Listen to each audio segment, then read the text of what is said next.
बीजबायला में अनिल रोकड़ा भारतीय सेना अधिकारी का भारी स्वागत। स्वर्गीय खयाली राम रोकड़ा प्रधान अध्यापक के पौत्र व हरिकृष्ण रोकड़ा के सुपुत्र अनिल कुमार रोकड़ा मां भारती के वीर सपूत भारतीय सेना अधिकारी का 22 वर्षों की गौरवमयी देश सेवा पूर्ण कर अपने गांव आगमन पर क्षेत्र के प्रसिद्ध फेडरेशन क्लब के साथ बीजबायला बस स्टैंड पर अनिल कुमार रोकड़ा व उनकी धर्मपत्नी सुनीता का विशाखा रोकड़ा द्वारा तलक निकालकर पंचमुखी चौक पर स्वागत किया। डॉक्टर नवरंग रोकड़ा परिवार व कपिल रोकड़ा समस्त व्यापारियों की ओर से मालाओं व ढोल नगाड़ों के साथ फूल की वर्षा की गई, जिनमें मुख्य संयुक्त व्यापार मंडल अध्यक्ष मेनाराम गोदारा, कुम्हार सभा अध्यक्ष श्री भगवान घोड़ेला, पूर्व अध्यक्ष रूपराम नौखवाल, राकेश अरोड़ा, व्यापार मंडल अध्यक्ष इंद्राज राहुल, जलंधरा गौरी शंकर, तहपुरिया रामकुमार, बलराम नैण, दीपकरण रोकड़ा, वरुण शर्मा, सुनील अभिमन्यु रोकड़ा, शीर्ष पाल, राम स्वरूप रोकड़ा आदि ने अन्य क्षेत्र समाज व परिवार की महिला पुरुषों ने स्वागत में अभिनंदन समारोह में भाग लिया।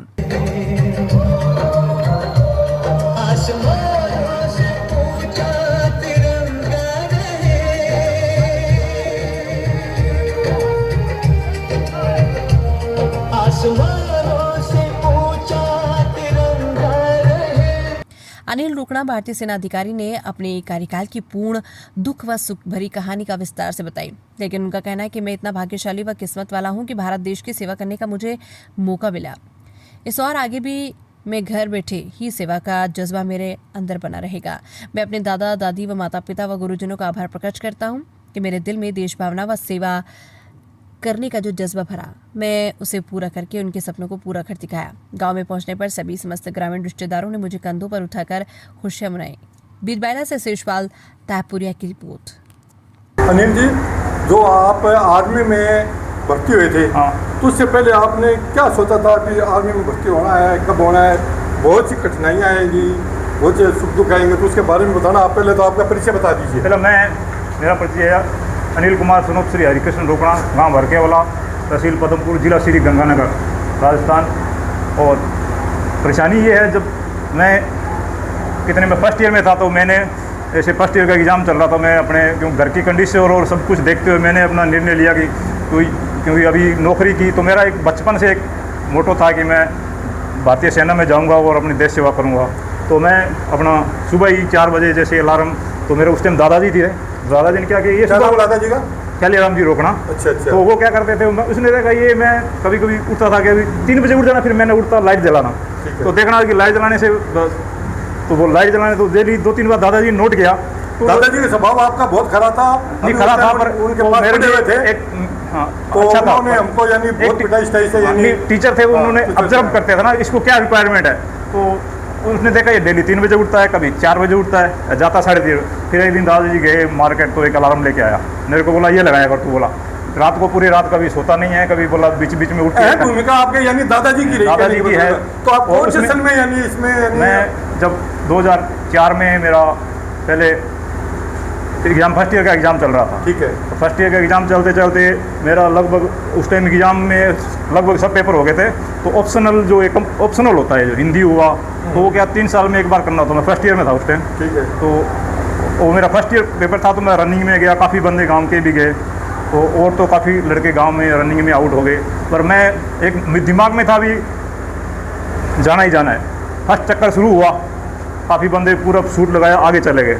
तो बाद में मैं देखा मैं अपनी रिदम को मैं बरकरार रखना है, पर जब चौथा चक्कर आया तब मैं ही अकेला आगे बचा था। तो मैं फर्स्ट उधर आया, उधर से फिर मैं ज्वाइनिंग हुआ। तो उधर से ज्वाइनिंग होने के बाद मेरा 18 जुलाई 2004 को मैं अपना मार रेजिमेंट सेंटर सागर में अपना भारतीय सेना में शामिल हुआ। कहाँ पर हुए थे भर्ती? मैंने लालगढ़ में देखी, पर जो यहाँ से झुंझुनू बीआरओ थ्रू होते हुए मेरे को रेफर किया, आप मार रेजिमेंट सागर में जाओगे। तो यहाँ से जाने के बाद हम सीधा 18 जुलाई को हमने सागर में रिपोर्ट किया। 18 जुलाई को जैसे गए तो वहाँ पे देखा, यहाँ से बिल्कुल, यहाँ तो माँ का दामन छोड़ के बिल्कुल उधर गए, बिल्कुल नया माहौल, बिल्कुल टाइम टू टाइम। इधर तो 9 बजे उठो, 10 बजे उठो, तो एक क्या नया एक शेड्यूल उधर उनका ट्रेनिंग प्रोग्राम, फिर सुबह 4 बजे उठना, फिर पीटी, मतलब एक हार्ड ट्रेनिंग होता है आर्मी का। हार्ड इसलिए होता है कि वो एक सोल्जर को क्या करे, एक इस बिल्कुल शिड्यूल माहौल से जाता है, तो उसको उस सक्षम बनाना होता है, उसको एक ताकि आने वाले समय में आगे आपने इस में कौन कौन से युद्ध देखे थे? कितने साल हो गए आपने नौकरी की है? मैं 22 साल, मैं 22 साल में कौन कौन से ऐसे आपने कष्ट झेले हैं कि जिसमें कई बार ऐसा होता है कि घर जाएंगे कि नहीं जाएंगे? नहीं, वो तो होता है। अभी जैसे मैं शादी से पहले की बात है, आपको एक लाइव बताता हूँ। मेरी पोस्टिंग हुई द्रास में, तो द्रास में नए हमको टास्क मिला, वैसे बोला क्योंकि टाइगर हिल जो नाम सुना होगा आपने, जो कारगिल का 199 का जो युद्ध हुआ था, तो उधर क्या है कि हमको फर्स्ट में पलटन जाते ही गई, तो उधर बोला उधर फ़ोटो खींच के लाना है किस तरह से। तो हम 8-10 बंदे गए उधर, तो हथियार के साथ, हथियार से ऊपर गए, हमने फ़ोटो लिया, बिल्कुल फ़ोटो फाटो लेके वापस आ रहे थे। तो उधर क्या पहाड़ी काफ़ी बड़ी है, तो कुछ दोस्त मेरे इधर से निकल गए, कुछ इधर से निकल गए, मैं पीछे अकेला बच गया। तो मैं जिस नाले से गया उधर बिल्कुल खाई था, तो मेरा वेपल इत्तेफाक से मेरा वेपल नीचे चला गया, और वेपल नीचे जाने के बाद फिर मैं देखा अभी ऊपर भी नहीं जा सकता, नीचे भी नहीं जा सकता। तो फिर जो झरना था, ऐसे झरना आ रहा, जैसे ये ऊपर, मैं बोला इसी में उतरना पड़ेगा। जैसे उतरने लगा तो पानी बहुत ठंडा था, तो मैं सोचा अभी इसमें अभी नीचे उतरना, जैसे ही थोड़ा आधा गया तो मेरा हाथ काम करना शुरू कर दिया। पर माँ भारती के आशीर्वाद से उसी टाइम उस पहाड़ी के नीचे एक गुफा आया, तो मैं उसके अंदर बैठ गया। मैं बोला इसके अंदर बैठता हूँ। फिर उसके बैठना काफ़ी इतना बड़ा था, तो मैं उधर से छलांग लगाया, वापस वेपन वगैरह लिया, फिर उधर से फिसल भी गया था।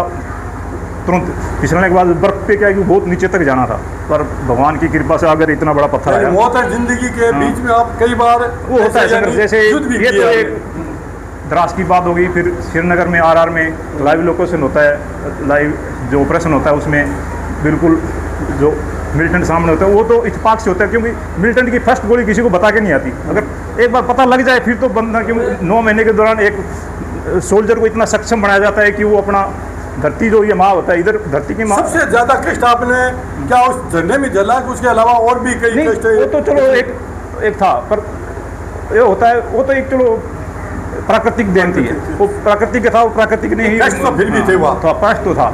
और जैसे RR में थे, लाइव ऑपरेशन है, अब पता नहीं क्यों अपने साथ भी कुछ अपने साथियों को होते हुए भी देखा है, तो वो तो एक ऊपर वाले की या किस्मत मान लो, कुछ भी मान लो, ताकि क्यों गोली फर्स्ट गोली मिलिटेंट चलाता वो बता के थोड़ी चलाएगा, मैं अभी गोली चला रहा हूँ, बोला तुम सही जगह हो जा। तो वो तो बिना, अगर फर्स्ट गोली चलने के बाद तो बंदा अपनी जो इस माँ की लेट जाएगा। अगर बंदा एक बार अपनी इस धरती माँ के अंचल में लेट गया तो फिर तो कोई मतलब ही नहीं, गोली लग जाए। आपको पूरा गर्व होगा कि मैं देश की रक्षा कर रहा हूँ?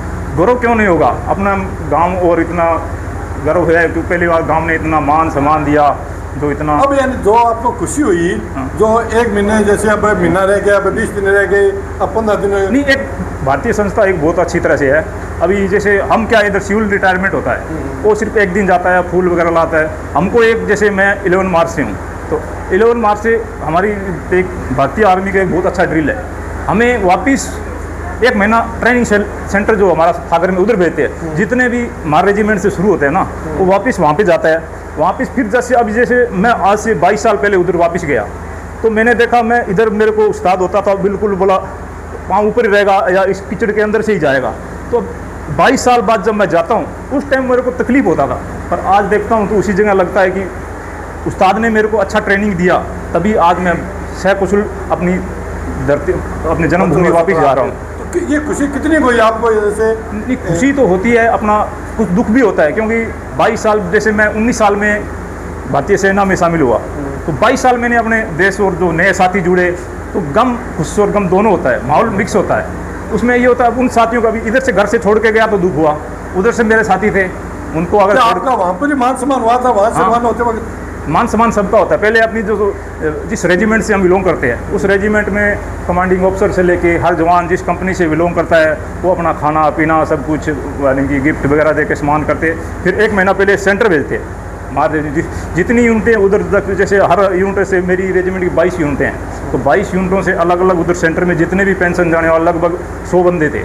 तो अलग कुछ मान लो 17 साल करके कुछ डिस्चार्ज, कुछ प्रॉब्लम से जैसे भी जा रहे थे, कुछ थोड़ा 25-26 ज़्यादा करके जा रहे थे, तो इसलिए उधर एक साथ इकट्ठे हुए। कुछ जो मेरे साथ वाले जो ट्रेनिंग में थे, जो हमने साथ किया था, आज 22 साल बाद मिले तो बहुत खुशी हुआ। तो उस टाइम कुछ ऐसे बंदे थे, जैसे साउथ का बंदा था, वो था, तो उसमें हम गलती कोई करना, तो उस आदमी को तो एक बहाना चाहिए, बोला इनको मान लो थोड़ा सा गलती, एक ने गलती किया पूरे शुरू, वो एक तो गलती नहीं था, मान लो उनका मकसद नहीं था, उनका मकसद यही था कि इनको इतना सक्षम बना दिया जाए इधर, तो आपके आने वाले जब ये इधर से पासिंग आउट होंगे, तो इनको आगे वाले टाइम में, आने वाले टाइम में तकलीफ ना हो, क्योंकि यहीं से इतना सक्षम बन के जब वो हमारे रेजिमेंट सेंटर से आउट होगा तो चाहे उसे किसी भी क्षेत्र में डाल दिया जाए, चाहे राजस्थान की गर्मी हो, चाहे श्रीनगर का सियाई इलाका हो जहाँ मिलिटेंट गोली का पता नहीं कहाँ से गोली आएगी। अनिल जी, आपको ऐसा मालूम था क्या भी मैं घर जाऊंगा तो मेरा इतना बड़ा मान सम्मान होगा? नहीं, जैसे बीच वाले बस स्टैंड पर नहीं, इतना नहीं था। पहली बार इतना नहीं, देखा actually था, मैं आपको बताता मंडी हूं। में ही देखा था, स्वागत किया था, नहीं, बार बार बताता हूं मेरे आप को। मालाओं से लदा दीजिए आपको। नहीं, इतना नहीं था। मैं सोचा था पहले मैं अपना घर पे माता पिता पिताजी को और भाई साहब को बताया, मैं बोले ऐसे करके अपना छोटा प्रोग्राम करते हैं। तो धीरे से गांव वालों को पता लग गया, तो गांव वालों ने इतना, फाउंडेशन ने इतना करके वाला फाउंडेशन बहुत ज़बरदस्त स्वागत किया। जैसे मैं सोचा था, मान लो मैं इतना सोचा तो मान लो बहुत बड़ा लाख बहुत ज़्यादा। साथ में भीम वाला गांव ने मेरे को आमंत्रित किया, उनका भी सभी ग्रामवासियों को मैं तहे दिल से शुक्रगुजार हूँ, धन्यवाद देना चाहता हूँ। हम तो ये देखते हैं कि इतने समाज को इतनी खुशी हुई, तो आपके परिवार को तो क्या पता कितनी खुशी होगी। खुशी तो होती है। अब देखो इसमें एक भारतीय सेना में क्या है कि हर कभी हम उधर रहते हैं, कभी कभी ऐसी सिचुएशन आती है कि अब लगता है जैसे पिताजी को कुछ हो गया, एक बार पिताजी को कुछ हार्ट अटैक हुआ, कुछ हुआ, तो अब पिताजी बोल रहे हैं मेरे को मेरा लड़का चाहिए, अब लड़का तो उधर है, कहाँ से आएगा। तब कभी कभी लगता है कि वैसे कि मेरे को काश उधर होना चाहिए। फिर मैंने सब कुछ देखते हुए डिसीजन लिया, अभी आगे का प्रमोशन छोड़ दिया जाए और थोड़ा अभी वैसे 22 साल भी बहुत होता है यार, 15 साल बाद। अनिल जी, आपने 22 साल देश की सेवा की और उसमें सुख दुख भी देखे, वो देखते हुए अपने घर आ गए कुशल पूर्वक, वो आपके लिए आपको बहुत बहुत बधाई हो। Thank you. Thank you.